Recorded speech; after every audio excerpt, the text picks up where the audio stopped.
আল্লাহর নবী বলেন, যেই বান্দা আমাকে মহব্বত করতে চায় ওই বান্দা যেন আমার সুন্নত মানে, আর যেই বান্দা আমার সুন্নত মানবে ওই বান্দা আমার সাথে জান্নাতে থাকবে। সুবহানাল্লাহ। এই জন্য আমরা মানতে পারবো ইনশাআল্লাহ। আল্লাহ তাআলার হুকুম মানতে হবে, নবীর তরিকা মতে চলতে হবে। আল্লাহ তাআলা বলেন, 1 নম্বর ঈমান, 2 নম্বর আমল, 4 নম্বর সৎ কাজের আদেশ করা, 5 নম্বর হক পথে চলা। এই জন্য আল্লাহ তাআলা আমাকে আপনাকে সকলকে আমল করার তৌফিক দান করুক। আকবার, আল্লাহু আকবার। শুভেচ্ছার স্বাগতম, পাকিস্তানি বক্তার আগমন, লাল গোলাপ শুভেচ্ছা বিদ্যাকুড়ের পক্ষ থেকে। মারহাবা মারহাবা মারহাবা মারহাবা। আল্লাহ তাআলা সময়ের কসম কাটলো কেন জানো? সময় মানুষকে দামি বানায়া দেয়। সময়কে যদি তুমি অবহেলা করো রে ভাই, তাহলে ওই সময় তোমাকে আবার বঞ্চিত করবে। যেই বান্দা সময়কে মূল্যায়ন করবে ওই বান্দাকে আল্লাহ তাআলা সম্মানের আসনে বসায়া দেয়। আর যেই বান্দা সময়ের অবহেলা করে, যেই বান্দা সময়ের মূল্যায়ন করবে না রে ভাই, ওই বান্দা ধীরে ধীরে ধীরে ধীরে বান্দা জাহান্নামের দিকে আগায়া থাকে।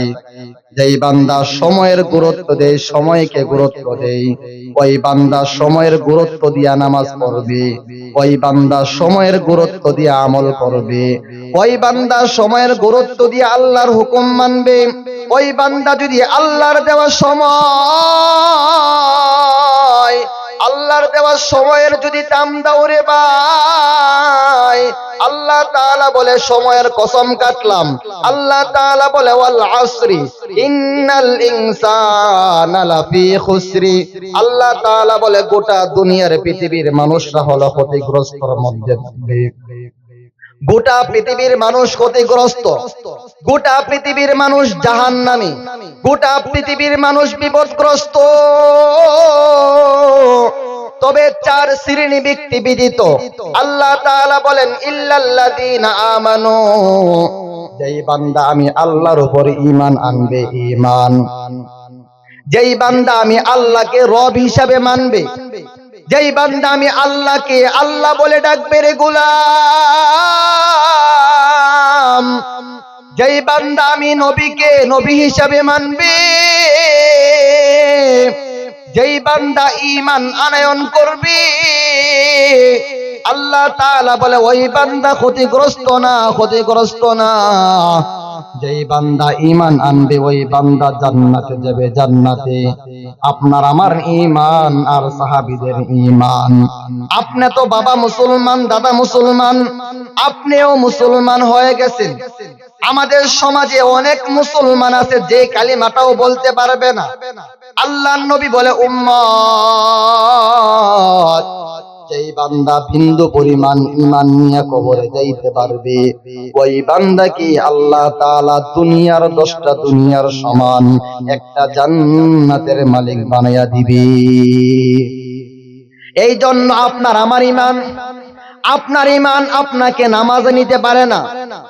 ও বিদ্যাকুড়ের যুবক ভাই, তোমার ঈমান তোমাকে রোজা রাখাইতে পারে না রে ভাই। তোমার ঈমান তোমাকে গুনাহের কাছ থেকে বাঁচাইতে পারে না। তোমার ঈমান শেষ রাত্রে তাহাজ্জুদ পড়াইতে পারে না। ও পর্দার ভিতরের মা বোনেরা, আপনার ঈমান আপনাকে পর্দা করাইতে পারে না।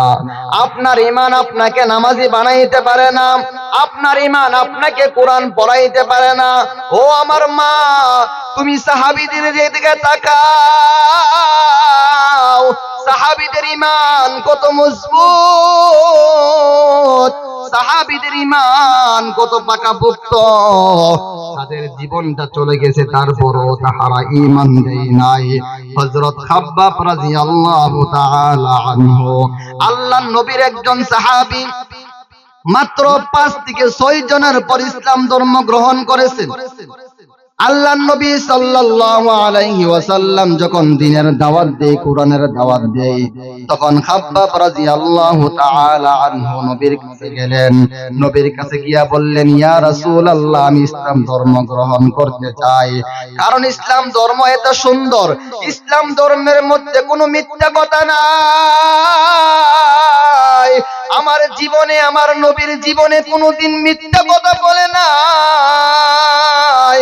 আমার নবীর জীবনে কোনোদিন মানুষের আমানত নষ্ট করে নাই। আপনার আমার নবী মুহাম্মদুর রাসূলুল্লাহ সাল্লাল্লাহু আলাইহি ওয়াসাল্লামের কাছে হযরত খাব্বাব রাদিয়াল্লাহু তাআলা আনহু আল্লাহর নবীর কাছে আয়েশা বললেন, ইয়া রাসূলুল্লাহ, ও আল্লাহর নবী, আপনার কাছে আমি ঈমান আনতে চাই, আমি ইসলাম ধর্ম গ্রহণ করতে চাই। নবীজি বললেন, তাহলে আমার সাথে বলো, লা ইলাহা ইল্লাল্লাহ মুহাম্মাদুর রাসূলুল্লাহ সাল্লাল্লাহু আলাইহি ওয়াসাল্লাম। খাব্বাব রাদিয়াল্লাহু তাআলা আনহু যখন ঈমান আনলেন, খাব্বাব রাদিয়াল্লাহু তাআলা আনহু ঈমান আনার পর তার মনিব কাফেররা চিন্তা করলেন, কুরাইশবাসীরা দেখলেন খাব্বাব নবীর উপর ঈমান আনলো, আর খাব্বাবকে ছাড় দেওয়া যাবে না। কাফেররা বললেন, ও খাব্বাব, তুমি এই মুহূর্তে ঈমান ছেড়ে দাও, ঈমান ছেড়ে দাও, না হলে তোমার জীবন থাকবে না, তোমার জীবন থাকবে না। এই কথা বলার পর খাব্বাব রাদিয়াল্লাহু তাআলা আনহু বলে, না, আমার জীবন যদি চলে যায়, আমার জীবন যদি চলে যায়, আমি যদি মারাও যাই, আমি যদি শাহাদাত বরণ করি, আমি শাহাদাত বরণ করতে চাই, আমি একটা মুহূর্তের জন্য ঈমান ছাড়তে পারবো না। খাব্বাব রাদিয়াল্লাহু তাআলা আনহুকে কাফের বেঈমানের দলেরা এবার অত্যাচার করতে শুরু করে দিল। খাব্বাব রাদিয়াল্লাহু তাআলা আনহুকে মাঠের মধ্যে নিলেন, পাথর গরম করিয়া খাব্বাব রাদিয়াল্লাহু তাআলা আনহুর পেটের মধ্যে রেখে দে। খাব্বাব রাদিয়াল্লাহু তাআলা আনহু সহ্য করতে পারে না। শুধু তাই না, খাব্বাব রাদিয়াল্লাহু তাআলা আনহু কান্না শুরু করে দেয়, তারপরও কাফের বেঈমান না ছাড়ে না। খাব্বাব রাদিয়াল্লাহু তাআলা আনহুর বুকের মধ্যে পাথর চাপা দেয়। পাথর চাপা দেওয়ার পরে খাব্বাব রাদিয়াল্লাহু তাআলা আনহুর বুক পুড়ে যায়। কাফেররা দেখতেছে খাব্বাব তো ঈমান ছাড়বে না, খাব্বাব এক মুহূর্তের জন্য ঈমান ছাড়বে না। কাফেররা বলে, এখনো সময় আছে, তুমি ঈমান ছেড়ে দাও, আমরা তোমার উপর আর অত্যাচার করব না, তোমাকে আর মারব না, আমরা তোমাকে ছেড়ে দিব, তুমি আগের মতো ইসলাম ধর্ম ছেড়ে দাও। খাব্বাব বলে, ও কাফেরদের দল, আমার জীবন যদি চলে যায়,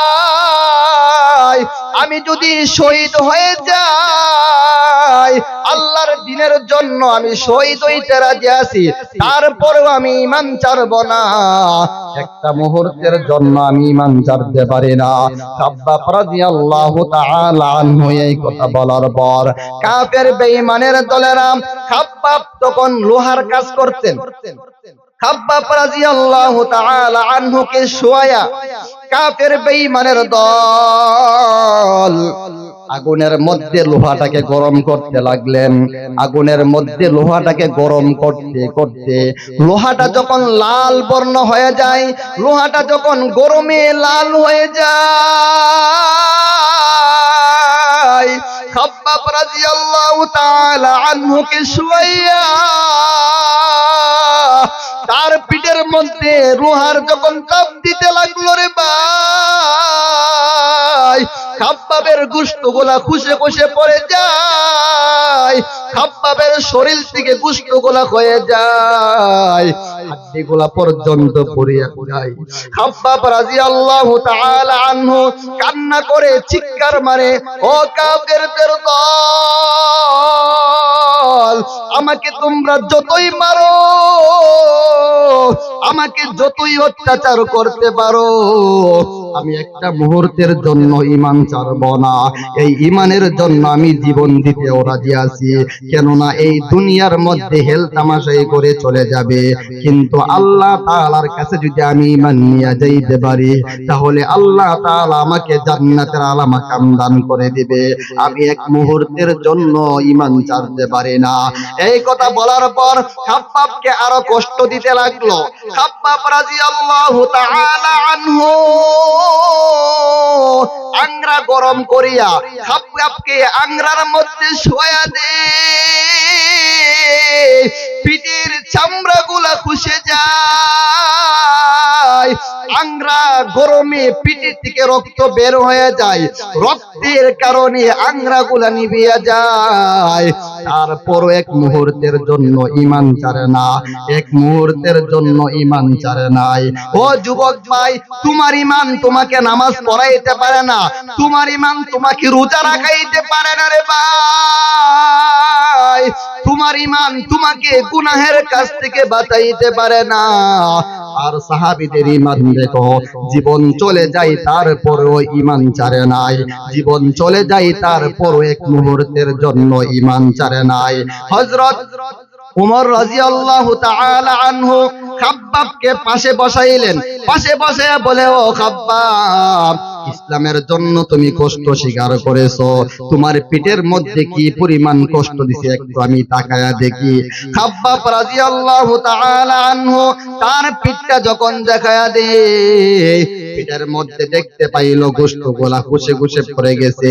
ওই যে লোহা দিয়া তাপ দেওয়ার কারণে খাব্বাব রাদিয়াল্লাহু তাআলা আনহুর পিঠের গোশত, পিঠের চামড়াগুলা খুশে খুশে পড়ে যায়। তারপরেও এক মুহূর্তের জন্য ঈমান ছাড়েন। এই জন্য আল্লাহ বলেন, ইল্লাল্লাযীনা আমানু ওয়া আমিলুস সলিহাত। ও আমার গোলাম, এক নাম্বার হলো ঈমান। যেই বান্দার ঈমান থাকবে, যেই বান্দা ঈমান নিয়ে কবরে যাইতে পারবে, ওই বান্দাকে আমি আল্লাহ জান্নাত দিব। জান্নাত কেমন জান্নাত? আল্লাহ তাআলা বলেন জান্নাতুল ফেরদাউস দান করব। আল্লাহ তাআলা বলেন, ইন্নাল্লাযীনা আমানু ওয়া আমিলুস সলিহাত কানাত লাহুম জান্নাতুল ফিরদাউসি নুজুলা। আল্লাহ তাআলা বলে, গোলাম, নিশ্চয়ই যাহারা ঈমান আনয়ন করার পর নেক আমল করবে, ঈমান আনয়ন করার পর নামাজ পড়বে, রোজা রাখবে, হজ করবে, যাকাত দিবে, ঈমান আনয়ন করার পর আমি আল্লাহর বন্দেগী করবে, ঈমান আনয়ন করার পর নবীর সুন্নত মানবে। আল্লাহ তাআলা বলেন, ওয়া আমিলুস সলিহাত কানাত লাহুম জান্নাতুল ফিরদাউসি নুজুলা। আমি আল্লাহ তাআলা ওই বান্দাকে জান্নাতুল ফিরদাউসের মালিক বানায়া দিব। সুবহানাল্লাহ। এই জন্য এক নাম্বার হলো ঈমান। আল্লাহ তাআলা বলেন, গোটা পৃথিবীর মানুষ ক্ষতিগ্রস্ত, তবে চার শ্রেণী ব্যতীত। এক নম্বর, যারা ঈমান আনলো আল্লাহর উপরে, ইল্লাল্লাযীনা আমানু ওয়া আমিলুস সলিহাত। দুই নম্বরে, যেই বান্দা ঈমান আনয়ন করার পর আমল করবে, আমল। ও যুবক ভাই, ও বৃদ্ধ বাবারা, ঈমান আনছেন, আমল করতে হবে। ঈমান নিয়ে ঘরে বসে থাকলে হবে না। ঈমান আনয়ন করার পর আল্লাহ তোমার উপর 5 ওয়াক্ত নামাজ ফরজ করল রে ভাই। এক নম্বর গুণ হলো ঈমান, দুই নম্বর হলো আমল। শুধু ঈমান দিয়া জান্নাতেও যাওয়া যাবে না। আপনি ঈমান তো কবর নিতে পারলেন, জান্নাতে যাইতেন, আমল ছাড়া ঈমানের কোনো দাম থাকবে না। যেই বান্দার ঈমানের সাথে আমল নাই, ওই বান্দা ঈমান নিয়ে কবরে যাইবে কি করে? বান্দা তুমি যখন সাকরাতের অবস্থায় হয়ে যায়, তখন তো কাফের, তখন তো শয়তান তোমাকে অনেক ধরনের ধোঁকা দিবে, ঈমান হনায়ন করা নিবে। এই জন্য এক নম্বর হলো ঈমান। ঈমানের সাথে যদি আমল থাকে, আমল। ওয়া আমিলুস সলিহাত। দুই নম্বর হলো আমল। আমল। আল্লাহ তাআলা যা বলছে করার জন্য তা করার নাম ওই আমল। আল্লাহ তাআলা যা নিষেধ করছে তা ছাড়ার নাম আমল। আল্লাহ তাআলা বলছে গোলাম 5 ওয়াক্ত নামাজ পড়ো, 5 ওয়াক্ত নামাজ, এটা হলো আল্লাহ তাআলার হুকুম। নবীজি বলেন মিফতাহুল জান্নাতিস সালাহ, নামাজ হবে জান্নাতের চাবি। আল্লাহ তাআলা বলেন 1 নাম্বার নামাজ পড়ো, নামাজ। বুনিয়াল ইসলামু আলা খামসিন শাহাদাতু আল্লা ইলাহা ইল্লাল্লাহ, 1 নাম্বার হলো ঈমান। আল্লাহর নবী বলেন 2 নাম্বার হলো নামাজ। এই জন্য আল্লাহ বলে ঈমানের পর আমল করো। আমল আপনি কি দিয়ে শুরু করবেন? 5 ওয়াক্ত নামাজ আমার আল্লাহ ফরজ করেছে। জোহরের সময় মুয়াজ্জিন ডাক দেই, আসরের সময় মুয়াজ্জিন ডাক দেই, মাগরিবের সময় মুয়াজ্জিন ডাক দেই রে ভাই, ফজরের সময় মুয়াজ্জিন ডাক দেই, আসসালাতু খায়রুম মিনান নাওম। ও বান্দা ঘুম থেকে নামাজ পড়ো, ও বান্দা আরামের ঘুমকে হারাম করে নাও। আমি আল্লাহর ডাকে চলে আসো, আমি আল্লাহর ঘরে চলে আসো, আমি আল্লাহর হুকুম মানার জন্য চলে আসো। ও আল্লাহর গোলাম, আল্লাহ তাআলা বলে 1 নাম্বার ঈমান, 2 নাম্বার হলো আমল। ওয়া আমিলুস সলিহাত। সুবহানাল্লাহ। একটা তাকবীর দিতে পারবো তো ইনশাআল্লাহ?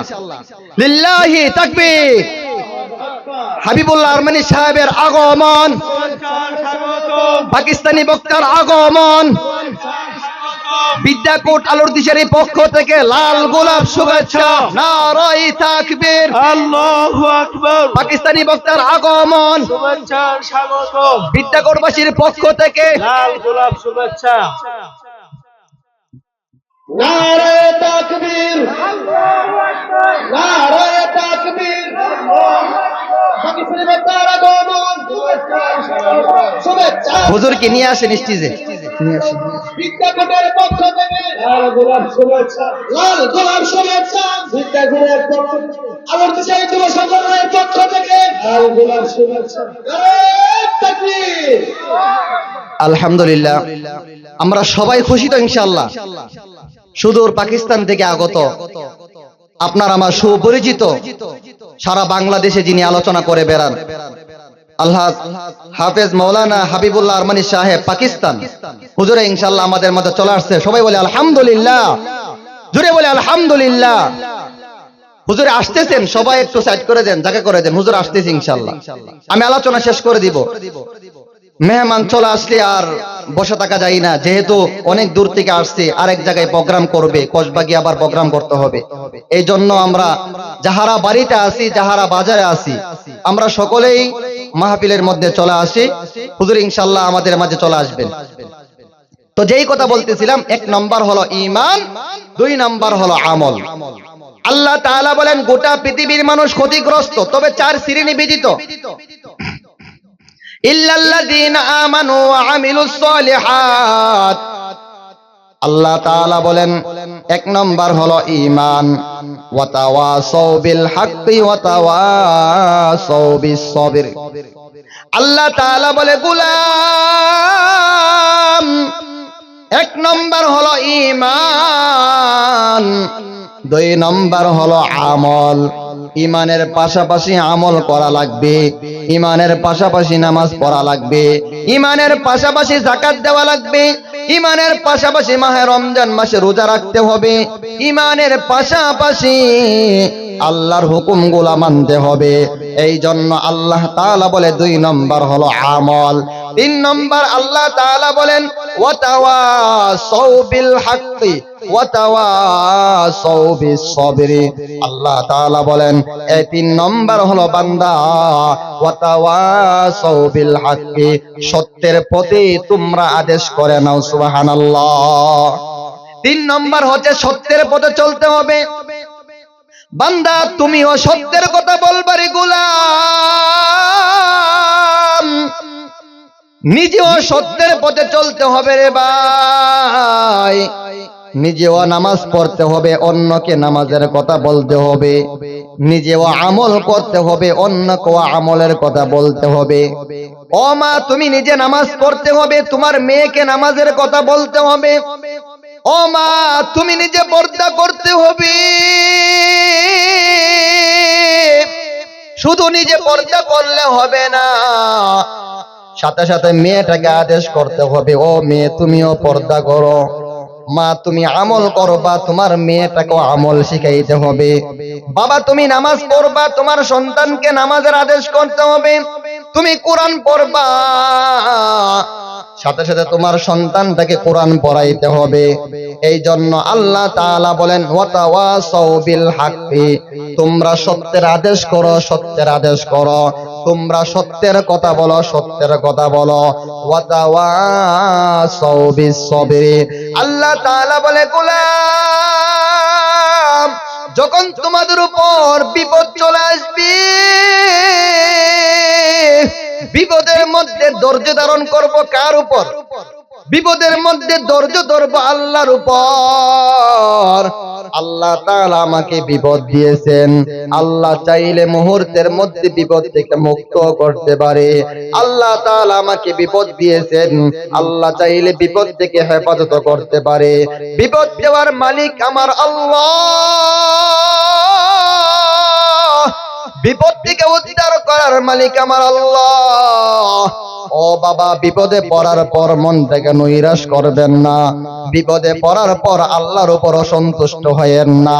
আল্লাহ তাআলা আপনাকে বিপদ দিয়েছেন, আপনি যদি অসন্তুষ্ট হয়ে যান, আল্লাহ বরঞ্চ বিপদ আরো বাড়ায়া দিবে, ঠিক না?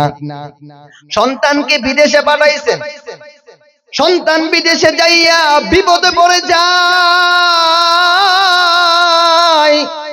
সন্তান বিদেশে যাইয়া জেলখানায় বন্দী হয়ে যায়, সন্তান বিদেশে যাইয়া মুসিবতে পড়ে যায়। ওই সময় তুমি আল্লাহর উপর অসন্তুষ্ট হয়ে যাও। এমনও মা বোনেরা আছে মনে মনে বলে, আমার উপর বিপদ চলে আসে, আমার মেয়ে নামাজ পড়ে, আমি নামাজ পড়ি, আমার স্বামী নামাজ পড়ে, সব বিপদ শুধু আমার উপর আসে। ও মা, বিপদে পড়িয়া অসন্তুষ্ট হয় না। আল্লাহ তাআলা বলেন, আমার উপর ভরসা করো, আমার উপর ভরসা করো, আমি আল্লাহ তোমার জন্য যথেষ্ট হয়ে যাব। ওয়া মান ইয়াতাওয়াক্কাল আলাল্লাহি ফাহুয়া হাসবু, আল্লাহ তাআলা বলে, গোলাম, আমি আল্লাহর উপর ভরসা করে নাও, আমি আল্লাহকে রব হিসাবে মেনে নাও, আমি আল্লাহর উপর ভরসা করো। বিপদে পড়লেও আল্লাহর উপর ভরসা করো, সুখে থাকলেও আল্লাহর উপর ভরসা করো, মুসিবতে পড়ে গেলেও আল্লাহর উপর ভরসা করো। আর মনে মনে বলো যে আল্লাহ আমাকে বিপদ দিয়েছেন, এই আল্লাহ মুহূর্তের মধ্যে বিপদ থেকে হেফাজত করতে পারে। আল্লাহ বলেন, যেই বান্দা আমি আল্লাহর উপর ভরসা করবে, ওয়া মান ইয়াতাওয়াক্কাল আলাল্লাহি ফাহুয়া হাসবু, আমি আল্লাহ ওই বান্দার জন্য যথেষ্ট হয়ে যাব। সুবহানাল্লাহ। শুধু তাই না, আল্লাহ আদেশ করছেন আল্লাহর উপর ভরসা করার জন্য। ওয়াতাওয়াক্কাল আলাল হাইয়্যিল্লাযী লা ইয়ামুতু ওয়াসাব্বিহ বিহামদি, আল্লাহ তাআলা বলে, গোলাম,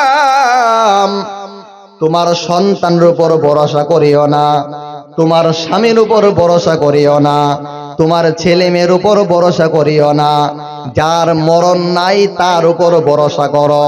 মরণ নাই কার? আল্লাহর। আল্লাহ তাআলা হলেন চিরঞ্জীব, চিরস্থায়ী।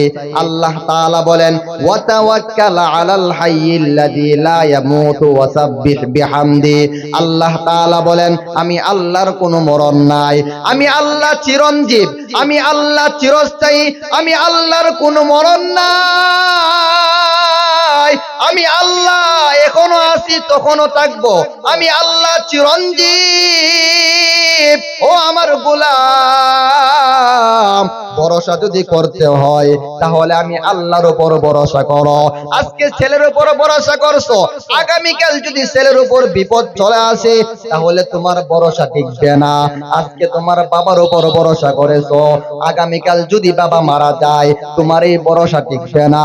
আজকে তোমার সন্তানের উপর ভরসা করেছো, সন্তান বিপদে পড়ে পা গুলা লেঙ্গা হয়ে গেছে, ওই সন্তানের উপর ভরসা থাকবে না। এই জন্য আল্লাহ বলেন ভরসা যদি করতে হয় তাহলে আমি আল্লাহর উপরে ভরসা করো। সুবহানাল্লাহ। আমি আল্লাহর কোনো মরণ নাই, আমি আল্লাহর ক্ষমতা কমবে না, আমি আল্লাহ যেমন ছিলাম তেমন আছি, ভবিষ্যতেও থাকবো। ওয়াতাওয়াক্কাল আলাল হাইয়্যিল্লাযী লা ইয়ামুতু ওয়াসাব্বিহ বিহামদি। আল্লাহ তাআলা আদেশ করলেন আমি আল্লাহর উপর ভরসা করে নাও, আমি আল্লাহ চিরঞ্জীব চিরস্থায়ী, এবং সকাল বিকালে আমি আল্লাহর তাসবিহ পাঠ করে নাও। সুবহানাল্লাহ। এই জন্য আল্লাহ তাআলা বলেন 4 শ্রেণীর ব্যক্তি ক্ষতিগ্রস্ত না। 1 নম্বর বলেন, 1 নম্বর ঈমান। 1 নম্বর কি? 1 নম্বর হলো ঈমান, 2 নম্বর হলো আমল, 3 নম্বর আল্লাহর উপর 3 নম্বর সৎ কাজের আদেশ করা। নিজেও নামাজ পড়তে হবে, অন্যদেরকে নামাজের কথা বলতে হবে, নিজেও পর্দা করতে হবে, অন্যদেরকে পর্দা করাইতে হবে, নিজেও আমল করতে হবে, অন্যদেরকে আমলের কথা বলতে হবে।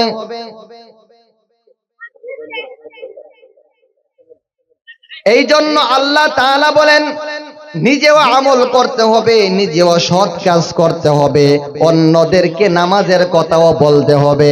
এই জন্য আল্লাহ তাআলা বলেন 3 নম্বর গুণ হলো নিজে নামাজ পড়বা, নিজেও সৎ পথে চলবা, মানুষদেরকে সৎ কাজে আদেশ করবা। বলেন না সুবহানাল্লাহ।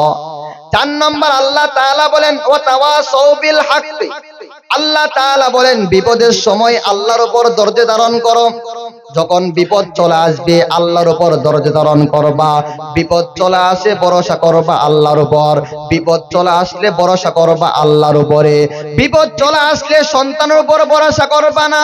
বিপদ যদি চলে আসে রে ভাই, মার উপর বাবার উপর ভরসা করবা না।